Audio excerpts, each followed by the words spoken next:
Mau kemana, Leh? Tanya Bu Surti dengan wajah dingin. Anu Bu, ini mau ngajak Ardi dan Farid untuk jamaah. Jawab Rian sedikit gugup. Kamu pikir aku nggak tahu, Leh? Kamu sudah tahu kan siapa aku sebenarnya? Tanya Bu Surti. Rian dan Hafiz tak bisa menjawab dan hanya saling berpandangan mata. Belum sempat mereka berdua menjawab, seketika rumah berubah menjadi hutan belantara yang lebat. Dan yang lebih mengejutkan, Bu Surti berubah menjadi sosok perempuan tua dengan wujud yang sangat menyeramkan.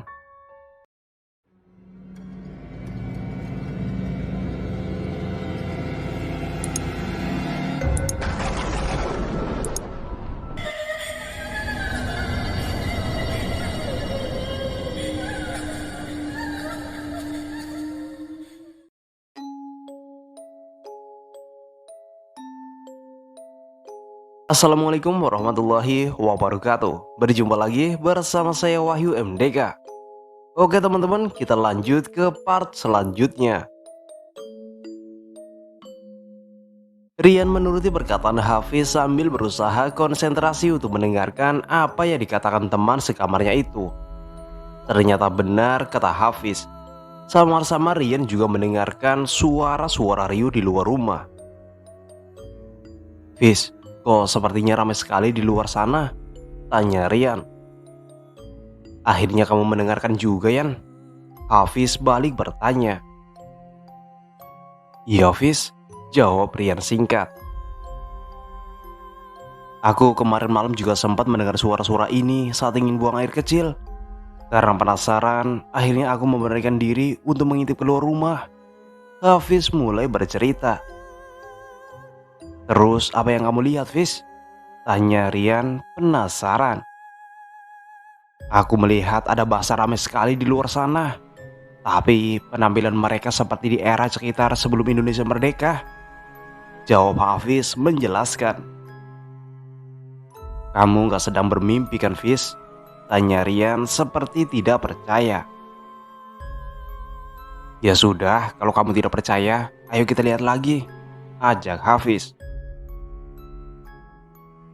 Setelah itu mereka mengendap-endap untuk mengintip kegiatan di luar rumah itu. Setelah mereka berhasil mengintip melalui lubang kecil, ternyata benar.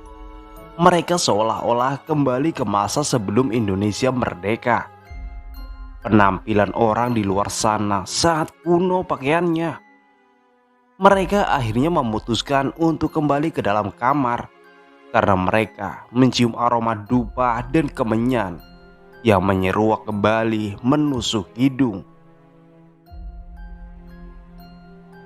Setelah memasuki kamar tidur, mereka segera berbincang untuk mengajak Ardi dan Farid untuk segera pergi dari tempat ini. Wis, bagaimana kalau nanti pagi kita ajak Ardi dan Farid untuk segera pergi dari sini? Kata Rian. Iya Yan, aku merasa ada yang tidak beres dengan tempat ini, ungkap Hafiz. Kamu inget gak sama penampilan Bu Surti? Pakaiannya jadul banget, ditambah lagi dengan wajahnya yang pucat, tangannya juga dingin. Kata Rian kembali mengingat. Iya loh, kok aku baru sadar ya? Sambung Hafiz. Ya sudah, nanti pagi bagaimanapun caranya kita harus pergi dari sini. Iya Hafiz, aku setuju. Akhirnya mereka pun terjaga sampai pagi hari. Tapi begitu mereka keluar kamar pada pagi harinya, mereka seolah-olah lupa kembali dengan rencana mereka. Mereka kembali terhipnotis. Begitulah seterusnya sampai pada akhirnya. Di suatu malam ketika Hafiz dan Rian kembali tersadar, mereka akan mengajak Ardi dan Farid untuk kabur dari tempat itu. Malam itu sekitar sehabis maghrib, mereka berdua sengaja tidak memakan hidangan yang disajikan oleh Bu Surti. Hafiz berpura-pura sakit perut, sedangkan Rian dengan akal cerdiknya berhasil membuang makanan yang disajikan Bu Surti. Sedangkan dengan kedua teman mereka yaitu Ardi dan Farid memakan hidangan Bu Surti dengan lahapnya. Dan singkat cerita, setelah selesai jamuan makan malam, mereka kembali ke kamar masing-masing. Tapi diam-diam, Hafiz dan Rian menyelinap masuk ke kamar Ardi dan Farid. Mereka selama menginap di tempat ini, mereka menjadi seperti orang asing yang tidak saling mengenal.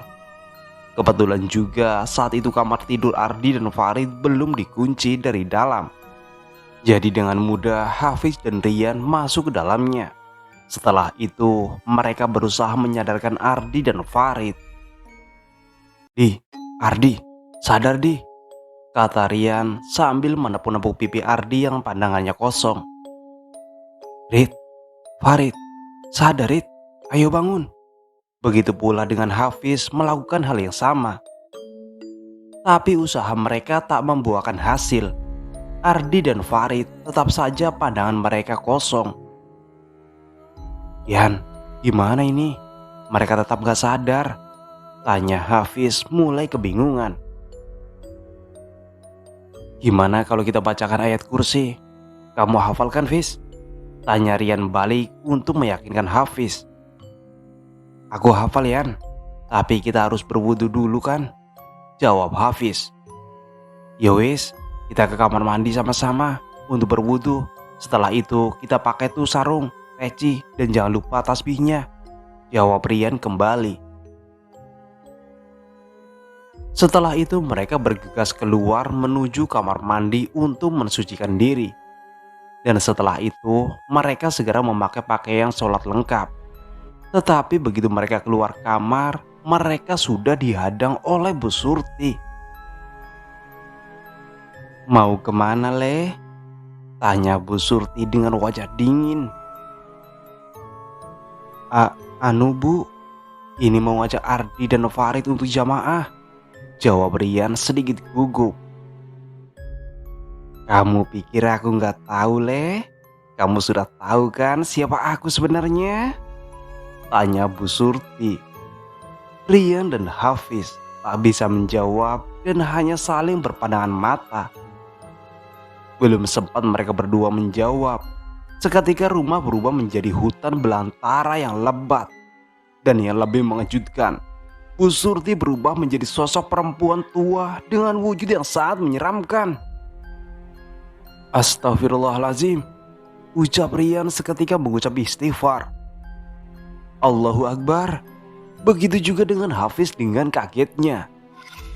Dengan memandang makhluk halus yang tepat berdiri di depan mata mereka berdua, mereka langsung memejamkan mata sambil membaca doa yang mereka hafal. Tak lupa juga mereka membaca ayat suci. Tapi makhluk halus itu seolah tak mempan dengan doa mereka.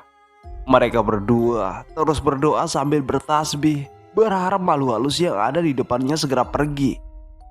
Perlahan namun pasti, makhluk halus itu pergi dengan meninggalkan suara yang mengerikan.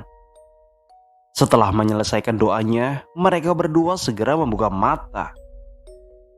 "Alhamdulillah," jawab mereka bersama. "Farid, Ardi." Seketika mereka tersadar akan kedua teman mereka yang masih hilang. Mereka berdua langsung bergegas lari untuk menemukan kedua teman mereka. Dengan susah payah mereka mencari kedua teman mereka yang masih hilang. Mereka berteriak-teriak berharap ada jawaban dari Ardi dan Farid. Tapi perjuangan mereka belum berakhir. Mereka berdua kembali dihadang oleh makhluk-makhluk halus penunggu hutan berupa sosok kuntilanak yang melayang-layang di atas mereka. Ada juga sosok tinggi besar berbulu hitam legam, juga mengganggu perjalanan mereka berdua. Tapi Rian dan Hafiz pantang menyerah. Dengan berbekal doa yang mereka hafal, mereka tetap mencari kedua sahabat mereka yang belum ditemukan. Berbagai makhluk halus mengganggu perjalanan mereka, baik berupa genderuwo, kuntilanak, bahkan beberapa sosok makhluk halus dengan tampilan yang kurang sempurna, seperti tanpa kepala. "Le, ayo ikut Simba," ajak salah satu makhluk kepada mereka. Tapi mereka tak menghiraukan. Dengan keberanian yang luar biasa seperti pejuang, mereka berdua menerjang gerombolan makhluk halus yang berusaha menggagalkan usaha mereka. Mereka fokus akan keselamatan kedua sahabat mereka itu yang menjadi tujuan mereka. Bahkan ada sosok pocong yang meludah dan hampir mengenai tubuh Rian. Astagfirullahaladzim. Dengan berani, tiba-tiba Rian berkata, "Apa yang kalian inginkan dari kami? Kami tidak mengganggu ketenteraman kalian. Kami tidak sengaja masuk ke daerah sini. Kami ingin teman kami kalian kembalikan," ucap Rian. "Kamu dan teman-temanmu sudah masuk ke tempatku. Jadi, mau tidak mau, kamu dan teman-temanmu harus menjadi warga sini," jawab suara tak berwujud itu. "Mohon maaf Mbah, saya dan teman-teman tidak bisa. Dan maaf lagi, saya ingin Mbah kembalikan teman-teman saya," jawab Rian lantang. "Itu artinya kamu menantangku," jawab suara itu lagi. Seketika angin berhembus kencang menerpa tubuh mereka berdua. Bahkan mereka berdua harus saling berpelukan agar tidak sampai terseret pusaran angin kencang itu. Lalu Hafiz mengucap di telinga Rian. "Apa kamu sudah siap, Yan?" tanya Hafiz. "Insya Allah, Fiz." Lalu mereka melepaskan pelukannya, saling mengangguk tanda mengerti. Lalu mereka berdua berdoa sambil bertasbih dengan mengucap basmalah dan mulai membaca ayat suci Al-Quran. Dan yang terakhir sebagai penutup, mereka berdua dengan lantang mengucapkan takbir. Dan tiba-tiba, hush, suara angin yang berhembus dahsyat seketika melemah, diikuti dengan erangan yang menggema, dan para makhluk halus itu seketika menghilang. Mereka langsung mengucap syukur dan langsung melanjutkan perjalanan untuk menemukan Ardi dan juga Farid. Berbagai gangguan makhluk halus telah mereka lewati untuk menemukan sahabat mereka. Hingga tak terasa mereka mendengar suara sayup-sayup talqim, yang itu artinya menandakan bahwa azan subuh sebentar lagi. Berarti otomatis mereka hampir semalam bertarung dengan makhluk halus. Tak lama kemudian terdengar suara azan subuh mulai berkumandang dari jauh. Akhirnya mereka menunaikan ibadah sholat subuh di tempat itu dalam keadaan darurat. Setelah itu mereka lanjut mencari kedua sahabat mereka. Setelah beberapa saat atau sekitar pukul 6 pagi, mereka akhirnya menemukan Ardi dan Farid tergeletak lemas di tepi sungai dekat batu besar. Dan dengan sisa tenaga yang masih terkumpul, Rian menggendong Farid sedangkan Hafiz menggendong Ardi untuk meminta bantuan kepada warga di sekitar. Akhirnya mereka ditemukan oleh 2 orang petugas perhutani yang sedang berpatroli di hutan tersebut. Saat itu kondisi mereka sangat memprihatinkan. Kondisi mereka sangat lemah saat itu. Dan mereka berempat segera dibawa ke puskesmas terdekat untuk mendapatkan perawatan. Setelah mereka dirawat di puskesmas terdekat, mereka segera diinterogasi sama petugas. Dan salah satu dari mereka menceritakan apa yang telah menimpa mereka. Suasana saat itu begitu ramai karena warga ingin mengetahui para korban yang hilang akibat dibawa ke dunia makhluk halus. Sedangkan petugas perhutani dibantu warga lain mencari di mana mobil yang mereka kendarai saat kejadian.